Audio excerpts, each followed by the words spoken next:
بسم اللہ الرحمن الرحیم۔ ناظرین، میں نے اپنی پہلی ویڈیو میں ذکر کیا تھا کہ حج کا طریقہ اور اس کی 5 دنوں کی رودات اور کچھ مزید تفصیلات آپ کے سامنے آئیں گی۔ تو آج کی اس ویڈیو میں ہم نے یہ ذکر کرنا ہے کہ الحمدللہ حج کے جو 5 دن ہیں بڑے اچھے انداز سے ہم نے سارے مناسک ادا کیے۔ اللہ تعالیٰ اس کو قبول کرے۔ ویسے ایک دائرانہ نظر میں ڈال دوں جو حج کا طریقہ ہے، بعد میں اس میں تفصیل سے بھی بات کروں گا۔ آج کا جو پہلا دن ہے وہ 8 ذی الحج سے شروع ہوتا ہے، جس میں مکہ یا العزیزیہ ہوٹل سے مینا روانگی، پھر مینا میں ظہر، عصر، مغرب، عشاء کی نمازیں پڑھنی ہوتی ہیں اور رات مینا میں قیام کرنا ہوتا ہے۔ اسی طرح حج کا دوسرا دن 9 ذی الحج، اس میں فجر کی نماز مینا میں ادا کر کے عرفات کو جانا ہوتا ہے، اس کی روانگی ہوتی ہے عرفات کی طرف، اور ظہر اور عصر کی نمازیں عرفات میں پڑھنی ہوگی اور وقوف عرفات ہوگا، یعنی عرفات میں ٹھہرنا ہوتا ہے، اور غروب آفتاب کے بعد مغرب کی نماز پڑھے بغیر مزدلفہ کی روانگی ہوتی ہے، اور مغرب اور عشاء کی نمازیں عشاء کے وقت مزدلفہ میں ادا کرنی ہوتی ہیں اور مزدلفہ میں رات گزارنا ہوتی ہے۔ یہ حج کا دوسرا دن۔ حج کے تیسرے دن میں مزدلفہ میں فجر کی نماز کے بعد وقوف مزدلفہ اور مینا روانگی، بڑے جمرہ کو کنکریاں مارنا، قربانی کرنا، سر کے بال منڈوانا یا کتروانا، احرام کھول دینا، طواف زیارت، سعی، رات مینا میں قیام، یہ جو مناسک ہیں یہ حج کے تیسرے دن کے مناسک ہیں۔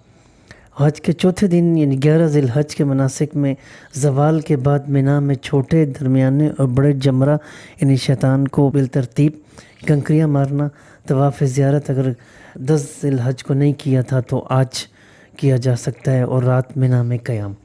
اور اسی طرح حج کا جو 5واں دن ہے یعنی 12 ذی الحج میں زوال کے بعد مینا میں چھوٹے، درمیانے اور بڑے جمرہ یعنی شیطان کو بالترتیب کنکریاں مارنا، طواف زیارت اگر نہیں کیا تھا تو آج غروب آفتاب سے پہلے ضرور کر لینا چاہیے۔ اسی طرح غروب آفتاب سے پہلے مینا چھوڑ دینا، اگر فجر تک مینا میں ہی مقیم رہے تو پھر 13 ذی الحج کی رمی کر کے مکہ مکرمہ آنا ہوتا ہے۔ یہ تو ایک جنرل حج کا جو ایک طریقہ ہے وہ آپ کے سامنے آ گیا ہوگا، ساتھ ساتھ میں اس کی تفصیل بھی بیان کروں گا۔ فی الحال یہ ہے کہ ہم تھوڑا رودات بیان کرتے ہیں کہ ہم مکہ میں العزیزیہ میں ہمارا قیام تھا، چونکہ سرکاری طور پہ ہم حج کے لیے گئے تھے۔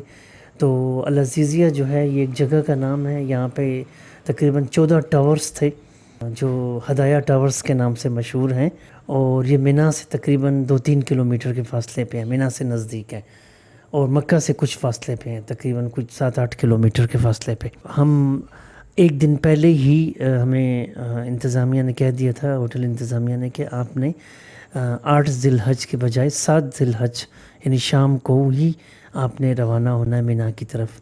یہ اس وجہ سے کیا جاتا ہے کہ رش سے بھی بچا جا سکے اور کچھ ٹائم بھی محفوظ ہو سکے۔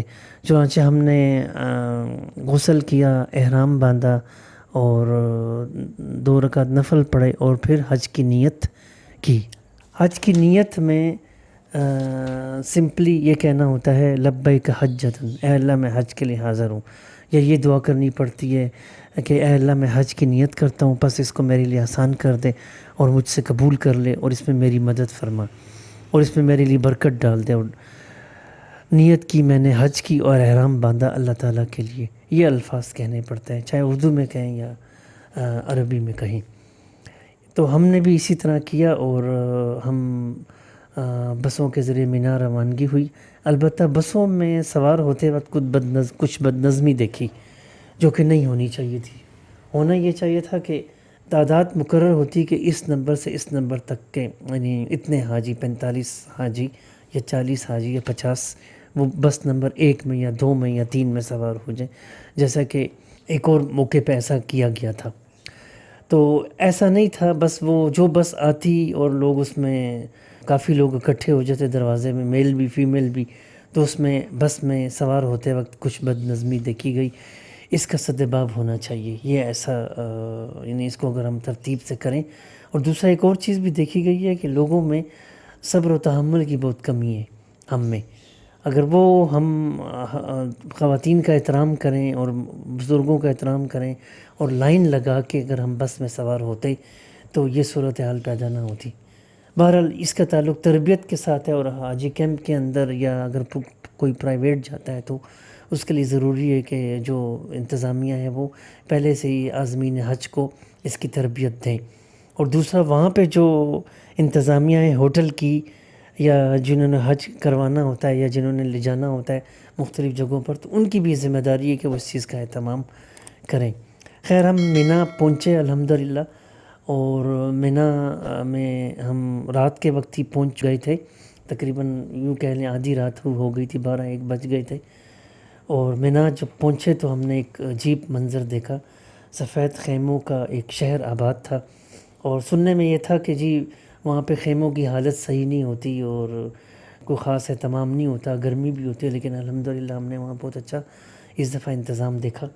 بلکہ بڑے بڑے خیمے تھے، ہر خیمے میں کوئی 50-60 لوگ تھے، لیکن اس میں بھی پھر ہم نے پارٹیشن کا ایک وہ تھا آپشن تھا، وہ ہم نے وہ بھی کر لی. پارٹیشن ایک بڑا سا ٹارٹ تھا جو ہم نے اوپر سے وہ تھا کھول کے ہم نے لٹکا لیا، تو یہ تقریباً 20-20 25-25 بندوں کا ایک وہ پورشن بن گیا. اور دوسرا اس میں ایک اے سی بھی تھا اور کولر بھی تھا، اور بہت اچھا، یعنی کوئی گرمی ہمیں فیل نہیں ہوئی. ایک جیسی گلیاں، ایک جیسے واش روم، ایک جیسا سما، اس میں گھومنے کے چانسز زیادہ تھے. اس لیے ہوٹل سے روانگی سے پہلے ہی انہوں نے انتظامیہ نے ہمیں یہ کچھ بینڈ سے دے دیے تھے، 1-2 بینڈ دیے تھے جو کہ ہم نے ہاتھ میں باندھنے تھے، اور وہ پلاسٹک کے تھے، جس میں مکتب نمبر اور حاجی کا نام اور کچھ اس قسم کی ڈیٹیلز لکھی ہوئی تھی. وہ ہم نے 5 دن پہننا لازمی تھی. وہ اس لیے تھا کہ تاکہ کوئی حاجی آگے پیچھے ہو جائے، راستہ بھول جائے، تو وہ وہاں سے اپنے خیمے تک آسانی سے پہنچ سکے، اس کو کوئی پریشانی لاحق نہ ہو. بہرحال مینا میں ہمیں یہ فیلنگ ہوئی کہ ایک دم مادی دنیا سے ہم ایک روحانی دنیا میں آ گئے. ہمیں جو فیلنگ ہوئی، اور ایک جیسا رہائش کا طریقہ، زمین پہ سونا، احرام کے اندر یعنی رہنا، اور پھر ایک جیسا لباس، اور اس کے اندر ایک جیسا ترانہ، لبیک اللہم لبیک لبیک لا شریک لک لبیک ان الحمد والنعمہ لک والملک لا شریک لک. یہ ترانہ ہمارے ذہنوں میں اور دلوں میں گونجتا رہا، اور اس کی حلاوت ہم نے محسوس کی، اور ایک خاص ماحول ہم نے دیکھا. واقعتاً اگر حج کے جو مقاصد ہیں ان میں ایک مقصد یہ بھی ہے کہ ایک ایکویلٹی اور ایک مساوات اور ایک اخوت کا ماحول اور ایک مادیت سے روحانیت کا سفر، یہ حج کے مقاصد میں سے ایک مقصد یہ بھی ہے، وہ ہم نے وہاں پہ فیل کیا. اور دوسرا یہ چیز ہے کہ انسان یہ دیکھتا ہے کہ وہ اس کے مزاج کے خلاف بہت سی چیزیں ہیں. مثلا ضروری نہیں ہے کہ اس کو کھانا پسند ہو، یا کبھی کھانا گرم ہو بہت، یا ٹھنڈا ہو، یا اس میں مسالے ہوں، یا بعض ایسے لوگوں سے ملاقات ہوتی ہے کہ جو کبھی راستے میں کوئی ٹکرا گیا، یا کوئی جوتے تبدیل ہو گئے، اس قسم کی چیزیں ہم نے دیکھی ہیں. یا واش روم گئے تو وہاں بڑی رش تھی. اس کے لیے صبر و تحمل کی بہت ضرورت ہے. تو میں سمجھتا ہوں کہ حج ایک صبر و تحمل کا بھی ایک ورکشاپ ہے جو کہ ہم نے اپنے اندر پیدا کرنی ہے، اور اس وقت اس میں ہم نے سیکھی بھی ہے.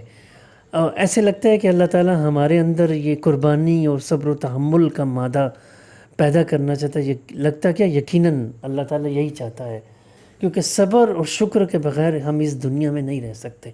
بہت سے مراحل آتے ہیں، کبھی خوشی، کبھی غم، کبھی کوئی چیز ملتی ہے، کبھی کوئی چیز بچھڑ جاتی ہے. اس کے لیے شکر اور صبر، یہ دونوں چیزیں ساتھ ساتھ لے کے چلنی ہوتی ہے. اور اس کے اندر مختلف قسم کے جو لوگ ہیں، مختلف مزاج کے لوگ ہیں، ان سے ہمارا واسطہ پڑتا ہے. انٹریکشن بھی ہے، مینجمنٹ بھی ہے، لرننگ بھی ہے، کیسے چیزوں کو پلان کرنا ہے، کیسے اکٹھا رہنا ہے، کیسے. اور سب سے ایک اور اہم بات کہ ہم نے دیکھا ہے کہ انسان کے اندر جو تکبر کا ہے کہ جی میں تو بڑے فلاں فیملی سے ہوں اور میرا تو یہ لباس ہے، میرا تو یہ سٹائل، وہ ساری چیزیں ختم ہوتے ہوئے نظر ہمیں آئی ہیں. اور محسوس ہوا ہے کہ انسان دیکھے کہ مجھ جیسے کتنے لاکھوں انسان ہیں ارد گرد، اور ہم ایک معاشرے کے لوگ ہیں، ایک امت کے لوگ ہیں، اور ہم نے پوری دنیا کو اس رنگ میں رنگنے کی کوشش کرنی ہے. تو مجھے تو یہ فیل ہوا اور مجھے تو یہ احساس ہوا. اللہ تعالیٰ کرے کہ یہ احساس اور بڑھے، اور ہم واقعتاً جس طرح کی زندگی کے عادی ہو گئے ہیں اس سے ہم ہٹ کے سادہ طرز زندگی اور سنت کے مطابق زندگی کو اختیار کرنے کی اللہ تعالیٰ ہمیں توفیق دے. تو انشاءاللہ باقی گفتگو آگے ہوگی. اللہ تعالیٰ ہمیں حج کے ثمرات کو اس سے مستفید ہونے کی توفیق دے. آمین ثم آمین.